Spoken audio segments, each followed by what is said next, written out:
जी, अस्सलाम वालेकुम। उम्मीद है कि आप तमाम दोस्त खैरियत से होंगे और आज का दिन भी ट्रेडिंग के हवाले से अच्छा गुज़रा होगा। 907 पॉइंट्स 1000 पॉइंट्स जो हैं वो आज मार्केट ने मज़ीद लूज़ किए, लेकिन ड्यूरिंग द डे मार्केट में कुछ आज रिकवरी भी देखी गई जिसमें भारी भरकम सेक्टर्स ख़ास तौर पर ऑयल एंड गैस के हवाले से अगर हम बात करें, उसके साथ बैंकिंग सेक्टर की बात करें, तो कुछ स्पाइक्स जो हैं वो हमें बनती हुई नज़र आईं। ये होता है जिस तरह से मैं अक्सर अपनी वीडियोज़ में गुज़ारिश करता हूँ कि जब चीज़ें नीचे की तरफ जाती हैं तो उस वक़्त भी वो ग्रीन कैंडल बना रही होती हैं और जिस वक़्त वो ऊपर की तरफ जाती हैं तो उस वक़्त भी वो रेड कैंडल्स बना रही होती हैं ड्यूरिंग द मूवमेंट। तो इसका ये कतई मतलब नहीं होता कि ट्रेंड जो है वो बदल गया या चीज़ें जो हैं वो तब्दील हो गईं। अब ड्यूरिंग द डे भी आप देखें स्पाइक्स जो हैं वो आपको बनती हुई नज़र आ रही हैं, लेकिन मार्केट जो है वो अपने अभी मौजूदा जो लेवल्स हैं, उनकी तरफ जो है वो रिस्पेक्ट करती हुई नज़र आ रही है। वो लेवल्स क्या हैं? उस पर हमने कल भी बात की थी, आज भी इंशाल्लाह आगे कैंडलस्टिक पर डिस्कस करेंगे। 900 पॉइंट्स की कमी के साथ अगर हम सर्किट ब्रेकर की बात करें, तो माशाल्लाह से आज भी आपको 17 कंपनीज़ जो हैं वो अपर कैप में नज़र आ रही हैं। पेस लगातार जो है वो कैप लगाता हुआ नज़र आ रहा है। आज हमारा जो था वो पीटीसी पे हमारी नज़र थी जी कि वो हमारे पास था, कल भी था कि वो कैप हो जाएगा, लेकिन बहरहाल चलें, एक बार वो कैप हुआ, फिर वो कैप ओपन हो गया, तो इसलिए वो लिस्ट में मौजूद नहीं है। उसके अलावा कोई ऐसी कोई ख़ास मूवमेंट जो है वो हमें नज़र नहीं आ रही। लोअर कैप की बात करें, तो कोहिनूर पावर इसने बहुत सारे कैप्स दिए हैं, अब इसकी वापसी की तैयारी है, तो चलें जिनके पास है, वो अपना फ़ैसला फ़रमाइए।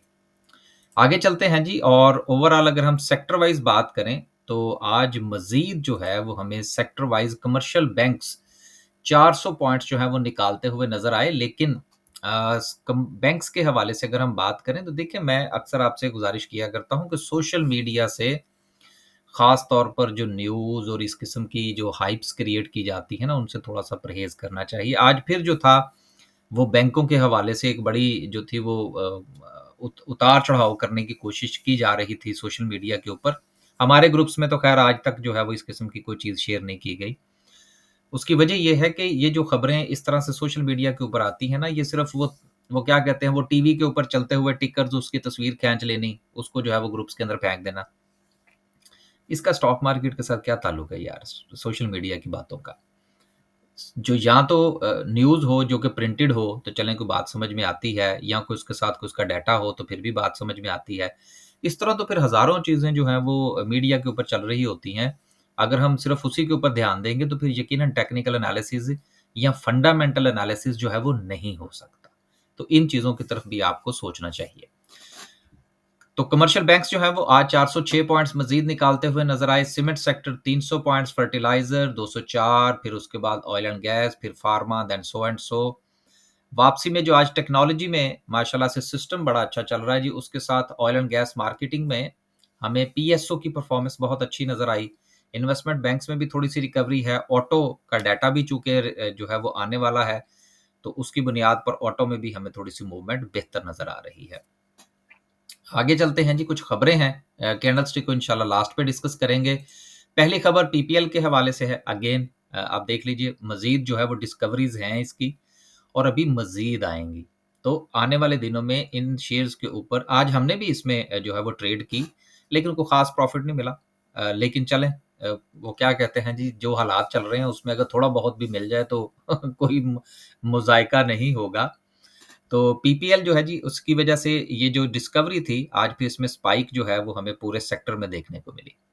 उसके साथ ट्रीट की खबर है और ट्रीट वाले जो है वो ये कह रहे हैं जी कि हम अपने आप को जो है वो बेहतर करने लगे हैं, यानी कि हम अच्छे बच्चे बनने वाले हैं और आने वाले दिनों में हम मज़ीद कोई 2 चीज़ें जो हैं वो मज़ीद इंट्रोड्यूस करवा रहे हैं अपने पोर्टफोलियो के अंदर पर्सनल केयर्स के हवाले से।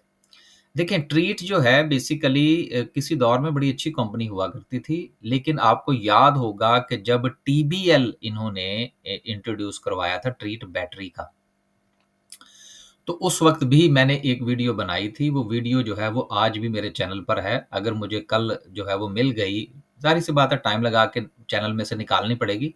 लेकिन जिन लोगों ने सुनी है, मैंने उस वक़्त भी टीबीएल के ऊपर जो था, उसके डाटे के ऊपर एक वीडियो बनाई थी कि यार इसका जो डाटा है वो मुझे कुछ थोड़ा-सा टेम्पर्ड लग रहा है। बहरहाल उसके बाद जो है वो काफ़ी ज़्यादा तनकीद हुई, बल्कि वो क्या कहते हैं, कुछ ऑफिशियल सोर्सेज़ से भी जो है वो मुझे बताया गया जी कि आप जो है वो गलत बयानी कर रहे हैं जी। मैंने कहा जी मैंने अगर गलत बयानी की है तो आप मुझे जो है वो कोई इसका अल्टरनेट भेज दें, मैं वो भी अपनी वीडियो में शामिल कर दूँगा, मुझे क्या फ़र्क पड़ता है यार? मेरी टीवीएल मेरी जो है वो कंपनी थोड़ी है। जिस तरह से फ़र्ज़ करें ये हर रोज़ हम यहाँ पर ये प्रिंटेड न्यूज़ जो हैं वो आपके साथ शेयर करते हैं। अब फ़र्ज़ करें कि इस न्यूज़ के अंदर अगर कोई कोई चीज़ जो है वो अगर गलत लिखी गई है, तो वो तो ये वो क्या कहते हैं न्यूज़ वाले ज़िम्मेदार हैं ना, उसका हमारे साथ को तो कोई कोई ताल्लुक नहीं है। तो यही वजह है फिर टीबीएल वाले जो थे फिर उन्होंने बहरहाल डाटा-शाटा तो कोई नहीं भेजा क्योंकि उनके पास था ही नहीं। तो बहरहाल जी ट्रीट वाले जो है वो अब दोबारा से अपने आप को थोड़ा-सा अच्छा बच्चा बनाने की कोशिश कर रहे हैं, लेकिन इसमें वॉल्यूम अच्छा लगता है। ट्रेडिंग करने में कोई मुज़ायका नहीं। आगे चलते हैं जी और आईएमएफ के हवाले से अब ये देखें ना, बेसिकली खबर का टाइटल अगर आप पढ़ें तो टाइटल पढ़ते साथ ही बंदा जो है वो डर जाता है कि पता नहीं हालात खराब हो गए हैं। कि न्यूज़ जो है वो किस तरह से चीज़ों को मुतासिर करती है। टाइटल सिर्फ पढ़ लें हम IMF Pakistan deadlock on governor's report as talks र रैप अप इसका मतलब ये है जी कि बोरिया बिस्तर गोल हो गया है और अब जो है वो आईएमएफ के साथ हालाँकि ये टाइटल बनता ही नहीं। सिंपल सी बात है। और आपको याद होना चाहिए अगर आप मेरे रेगुलर व्यूअर्स हैं कि मैंने जिस वक़्त ये वफ़द पाकिस्तान पहुँचा था, तो मैंने आपसे गुज़ारिश की थी कि आईएमएफ के हवाले से ये खबरें आएँगी कि आईएमएफ नाराज़ हो गया, आईएमएफ भाग रहा है, आईएमएफ ये कह रहा है, आईएमएफ वो कह रहा है। आईएमएफ कुछ नहीं कह रहा, सब ठीक है। ये मुज़ाकरात भी इंशाल्लाह कामयाब होंगे और ये पैसे भी मिलेंगे। सो इस हवाले से आपको पैनिक करने की ज़रूरत नहीं है। ये खबर शामिल करने का मकसद ये था कि अगर आप इस किस्म की खबरें पढ़ के पैनिक हो रहे हैं, तो आपको पैनिकिंग से बचाया जाए। बाकी मार्केट के जो टेक्निकली जो बात है, जो उसके लेवल्स हैं, वो तो अपनी जगह पर मौजूद हैं, लेकिन इन खबरों से डरने की ज़रूरत नहीं है। अगली खबर जो है वो 2 स्टील कंपनीज़ के हवाले से हैं, जो कि बहुत बड़ी कंपनीज़ हैं, उनको 1.5 अरब रुपए का फाइन जो है वो लगा है कॉम्पिटिशन कमीशन ऑफ पाकिस्तान की तरफ से, कि इन्होंने अपनी कीमतों के अंदर फिक्सिंग के हवाले से कोई 2 नंबरी की है, तो उसमें 2 कंपनीज़ हैं, जिसमें एक तो आयशा स्टील मिल है इसको जो है वो फाइन लगा है और उसके साथ जो है वो आईएसएल है। इन दोनों को वायलेशन की बुनियाद पर जो है वो अच्छा खासा फाइन ठुका है, जो कि कुल मिला के तकरीबन को 1.5 अरब रुपया बनता है। तो वैसे भी मार्केट के ऊपर कुछ जो है वो प्रेशर है और कुछ इस खबर की बुनियाद पर अब ये खबर तो नहीं है ना, ये तो बाकायदा जो है वो फाइन लगा है। खबर या अफ़वाह में फ़र्क ये होता है कि चीज़ों के अंदर जो है वो फैक्ट्स मौजूद होने चाहिए। तो विद फैक्ट्स है जी, तो इस फैक्ट्स की बुनियाद पर यकीनन जब ये पैसा जो है वो उनके प्रॉफ़िट्स में से निकलेगा, तो मज़ीद जो है वो इनके ऊपर कुछ प्रेशर आ सकता है। तो जिन-जिन के पास ये 2 कंपनीज़ हैं, वो अपना फ़ैसला फ़रमाइए। अगली खबर जो है वो शुगर के हवाले से है जिसमें शुगर की कीमतें जो हैं वो मज़ीद ऊपर जा सकती हैं और इसकी जो बेस प्राइस है उसमें इज़ाफ़ा मुतवक्के है। देखिए शुगर माफ़िया जो है मैंने चंद दिन पहले भी ये बात की थी और अक्सर मैं ये करता रहता हूँ कि पाकिस्तान के अंदर शुगर मिल्स जो बनाई गई थी, वो इसलिए नहीं बनाई गई थी कि हमारे पास गन्ना बड़ा है। इसलिए नहीं बनाई गई थी कि हम चीनी बनाएँगे और उसको एक्सपोर्ट करेंगे। ये बनाई गई थी कि एक-एक शुगर मिल जो है वो एक-एक इलेक्शन का हलका कवर करती है। ठीक है ना? तो यही वजह है कि चूँकि ये बाकायदा तौर पर एक वो माफ़िया की शक्ल इख्तियार कर गए शुरू से ही, जब से मिलें बनी। तो उसके बाद से फिर ये कंट्रोल नहीं हो पाए जी। आप भी देख लें हर हुकूमत के अंदर चाहे वो पीपी की हुकूमत हो, चाहे पीटीआई की हो, चाहे जो है वो नून लीग की हो, चाहे जो है वो इत्तेहादियों की हो, शुगर माफिया सर-ए-फ़हरिस्त होता है और वो किसी के काबू नहीं आता और ना ही इसने आना है। क्योंकि जिस दौर में ये मिलने लगी थी, वो दौर था जो था ना वो बड़े साहब का दौर था। बहरहाल चूँकि ये टॉपिक नहीं है हमारा लेकिन वो बातों-बातों में चीज़ें निकल आती हैं। तो बड़े साहब के दौर के अंदर जो काम किए होते हैं ना, वो हमारे पंजाबी में एक मिसाल देते हैं, वो लोहे तोड़ होते हैं। तो तो शुगर जो है, उसके ऐसे कील ठोके हुए हैं उन्होंने कि वो जो है वो किसी के काबू नहीं आते जी। तो शुगर सेक्टर के अंदर जो है वो मज़ीद बेहतरी की गुंजाइश जो है वो नज़र आ रही है जी। आगे चलते हैं जी और अगली खबर जो है वो ये है कि आईएमएफ जो है वो ये कह रहा है कि आपका सर्कुलर डेट जो है वो 200 बिलियन तक उसको कैप होना चाहिए, यकीनन होना चाहिए। इससे हमारी इकोनॉमी के अंदर बहुत बेहतरी आएगी और इसको बिल्कुल जो है वो नेगेटिव न्यूज़ नहीं लेना चाहिए और इसका असर जो है वो हमारी पूरी स्टॉक मार्केट के ऊपर जो है वो पॉजिटिव सेंस में आएगा। आखिर में डिस्कस करते हैं जी आज की कैंडल को। कैंडल के पॉइंट ऑफ व्यू से कल हमने जो आपसे गुज़ारिश की थी पहले ज़रा थोड़ा-सा उसको दोहरा लें। हमने एक तो आपको ये ट्रेंड लाइन का बताया था कि मार्केट जो है वो अब अपनी छोटे टाइम फ्रेम के ऊपर इस ट्रेंड लाइन को फॉलो करती हुई नजर आ रही है। दूसरा हमने ये गुजारिश की थी कि मार्केट की जो रेजिस्टेंस है वो 167,000 की है अब, और मुमकिन तौर पर मार्केट जो है वो 165,000 के जोन पर ये जो ब्लू कलर की लाइन लगाई थी, और कल साथ मैंने ये भी गुजारिश की थी कि वो कुछ इस तरह से जो है वो अपनी सपोर्ट ले सकती है, जो कि मार्केट ने आज ली। ये एक अच्छा साइन है।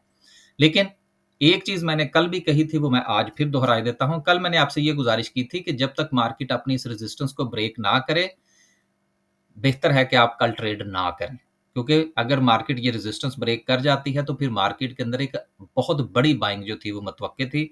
चूंकि मार्केट ने रेजिस्टेंस ब्रेक नहीं की, बहुत सारे लोग सपोर्ट और रेजिस्टेंस की बुनियाद पर जो है वो ट्रेड करते हैं, उसमें मैं भी शामिल हूँ। तो प्राइस एक्शन की बुनियाद पर ये चीज़ें जो है बड़ी अहमियत रखती हैं। सो इसलिए अभी भी चूंकि मार्केट जो है वो अपनी रेजिस्टेंस ब्रेक नहीं कर पाई, ना सिर्फ कि अपनी रेजिस्टेंस ब्रेक नहीं कर पाई, बल्कि अपनी ट्रेंड लाइन को भी रिस्पेक्ट कर रही है। अब मार्केट के पास जो मुमकिन सपोर्ट थी उसको मार्केट ने ब्रेक किया है और उसके नीचे क्लोजिंग भी है। अब देखिए, मैं अक्सर अपनी वीडियो में कहता हूं कि मैं काम करता हूं इमीडिएट सपोर्ट और इमीडिएट रेजिस्टेंस की बुनियाद पर। उसके बाद क्या होगा, वो फिर जब सपोर्ट या रेजिस्टेंस टूटेगी तो then we will decide. Right at the moment ये है, चूंकि मार्केट ने अपनी ये सपोर्ट कर दी है ब्रेक, जो कि इन बिटवीन द लेवल्स थी। राइट, अगेन अगर कल मार्केट ये रेजिस्टेंस जो है, अब ये बनेगी रेजिस्टेंस, इसको अगर ब्रेक करती है और मार्केट जो है वो 165,000 के लेवल से ऊपर चली जाती है, तो मार्केट में ट्रेड ली जा सकती है, लेकिन स्टॉप लॉस आपका इसके नीचे होना चाहिए। लेकिन अगर मार्केट जो है वो कल खुलती ही इसके नीचे है, तो बेहतर यह है कि फिर मार्केट का इस सपोर्ट को रिस्पेक्ट करने का इंतजार किया जाए और फिर जो है वो मार्केट में ट्रेड ली जाए, जो कि तकरीबन तकरीबन कोई 164,000 का जोन बनता है, जहां पर मार्केट जो है वो रुक सकती है। अभी जो है वो मार्केट का ट्रेंड जो है वो नेगेटिव नहीं हुआ। अगर मार्केट जो है वो अपनी इस मेजर सपोर्ट को ब्रेक कर देती है, तो फिर मार्केट जो है वो अपने नेगेटिव ट्रेंड में आ जाएगी और फिर सिलसिला जो है वो नेगेटिविटी की तरफ चला जाएगा। राइट एट द मोमेंट उम्मीदें जो हैं वो अभी बाकी हैं। ट्रेड करें, स्टॉप लॉस लें। आज हमने जो है वो जाल में ट्रेड किया, हमने मेटको फूड में ट्रेड किया, हमने पीएसओ में ट्रेड किया, हमने पीपीएल में ट्रेड किया। इसमें से इसके अलावा हमने और किसमें किया जी? इसमें हमने मीडिया टाइम में ट्रेड किया, यानी कि 7-8 ट्रेड्स की। उसमें से कुछ कामयाब रहीं, कुछ में हमने जो है वो क्या कहते हैं जी, कुर्बानी भी दी। ठीक है ना? तो ट्रेड करनी है तो स्टॉप लॉस के बगैर ना करें। और अगर आप समझते हैं कि आप क्विकली डिसीजन नहीं कर सकते, तो डे ट्रेड तो बिल्कुल ना करें और अगले को 2-4 दिन छुट्टी कर लें, जिस तरह से कि मैंने कल गुजारिश की थी। बस जी, आज के लिए सिर्फ इतने। खुश रहें, आबाद रहें, अपने पोर्टफोलियो का ख्याल रखें। आपके अलावा आपके पोर्टफोलियो को कोई भी बेहतर नहीं समझता। कोशिश ये करें कि अपनी तबीयत के मुताबिक काम करें। मैं हर रोज़ अपने ग्रुप के अंदर भी ये कह रहा होता हूँ कि यार, स्लो ट्रेडर जो अपने आप को समझते हैं या जिनका अकाउंट छोटा है, मैंने कल भी गुजारिश की, मैंने परसों भी गुजारिश की, मैंने आज भी गुजारिश की कि बेहतर ये है कि वो ट्रेड ना करें। हर रोज़ ट्रेड करना ज़रूरी नहीं होता। बेहतर ये है कि अगर आप समझते हैं कि मामलात जो हैं वो आप तेज़ी से कंट्रोल नहीं कर सकते, तेज़ी से पोज़ीशन नहीं काट सकते, तो छुट्टी कर लें। मार्केट को देख लें, अपनी मेजर सपोर्ट के साथ क्या करती है, वहाँ से अगर रिकवरी करती है तो ट्रेड ले लीजिएगा, नहीं जो है तो फिर इंशाअल्लाह ताला सूरत-ए-हाल नीचे की तरफ। इजाज़त दीजिए जी। अल्लाह हाफ़िज़।